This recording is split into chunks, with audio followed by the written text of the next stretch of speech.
with that session now. Mr. Collins, I'm going to start with you. You mentioned during your time in the Bush administration, that was the last time we had a reauthorization of TANF in 2005, and that was to deal with some of these issues that we talked about today and to reset the work participation rate. Can you explain what problems prompted these changes and if you think any of those same solutions would work today? Sure, Mr. Chairman. The problem was actually a good one, and that was that states had done a great job of getting people off of the caseload, and they enjoyed a really generous caseload reduction credit. So it essentially brought the 50% rate down to zero. So states really didn't have a rate to meet.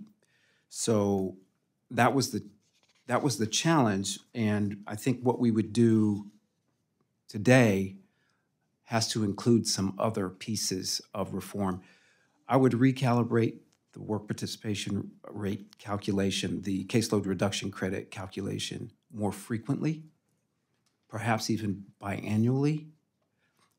But today, because of the other things that have happened with TANF, you also have to look at solely state-funded options state has to move people out of the rate. There are other things that happen with MOE, and there's a bunch of loopholes that you have to close. Doing the rate by itself, recalibrating the caseload reduction credit by itself, won't address the issues to make sure more individuals receive TANF assistance. Thank you for that. I'll turn to Ms. Francis next. To count towards a state's work participation rate, TANF recipients must engage in a minimum number of hours in order to, in either core or supplemental activities. Can you provide examples of how this causes case workers to provide workarounds or take a hit on their evaluations when helping recipients get the training they need to enter the workforce? Thank you for that question. Yes, a lot of times our customers come in and they are required to participate in a certain amount of hours. In job search, job readiness, we know that they only have a set amount of hours that they can complete for the year. And so if they come in and they use those hours already, but that is the component that they need to be in order to be successful in our program, to overcome any barriers or things of that nature, once they run out of those hours, we can no longer use that component and they're not counting towards the rates. And then also we have situations where you might have a adult who comes in over the age of 20 who wants to participate in getting their GED. So we have to put them in another component along with their GED, because over the age of 20, it does not count currently for them. So we have to combine them into another activity, which could be stressful for the customer to try to juggle both of those things at the same time. So it's kind of hard. And as far as taking a hit from our social workers, sometimes if they're not meeting the rate, we'll just keep them in that activity because we know it's going to be beneficial for them in the long run to be in that activity rather than just pushing them onto something else so that they can meet the rates. Thank you for that. Ms. Reynolds, from your experience in research, what is the best measurement tool to help high work barrier individuals enter the workforce while still holding states, localities, and caseworkers accountable? Great question, and thank you for that. I would say the most effective thing that we continue to see in study after study after study is the pairing of flexible financial assistance with robust case management, all leading to the outcome of education and upward mobility.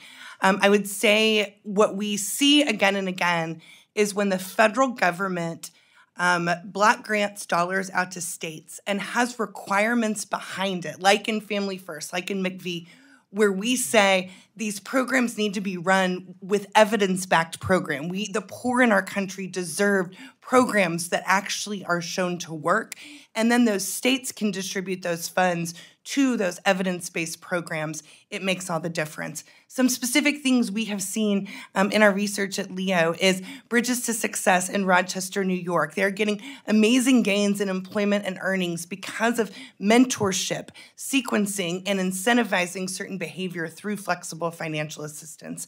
Padua at Catholic Charities Fort Worth, we're seeing tremendous gains in employment and earnings of low-income individuals, some who start as the working poor and some who start not working at all.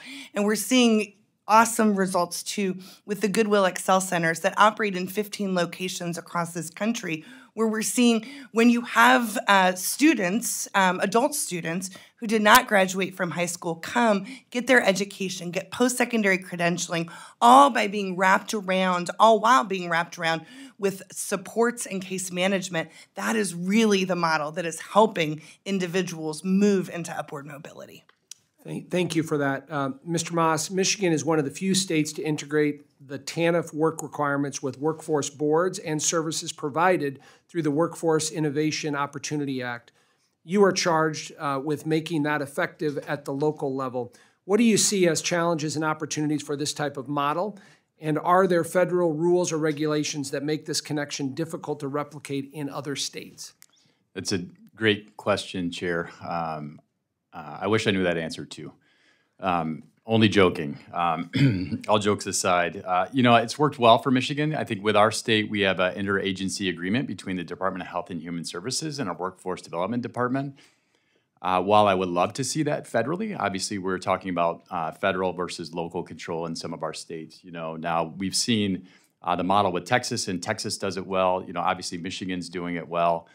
We've had great partnerships between these two departments where Michigan Works has been at the table, our Labor and Economic Opportunity Organization has been at the table, and DHS has been at the table. So it's always worked well for us. And again, focusing on skills and skill development and pushing back on the state a little bit around flexibility for that high school equivalency or GED, as Ms. Francis had mentioned, has been a key component to our success over the last few years. So thank you for that question.